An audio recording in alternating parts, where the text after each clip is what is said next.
আজকে আমরা transformation of sentence নিয়ে আলোচনা করব।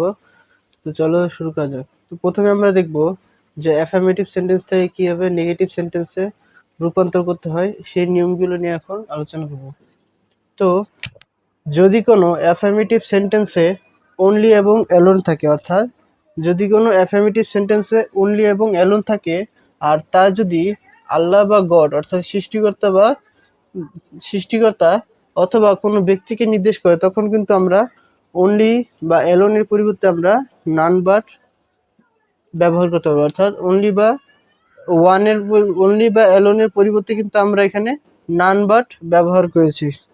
অর্থাৎ যদি একটা উদাহরণ দেখি যে অ্যাফার্মেটিভ একটি সেন্টেন্স দেওয়া হলো এবং সেই সেন্টেন্সটি হলো only Allah can help us, অর্থাৎ শুধুমাত্র আল্লাহ তাআলা আমাদেরকে সাহায্য করতে পারে, এবং বলা হলো যে একে নেগেটিভ করো, তাহলে নেগেটিভ হবে নান বাট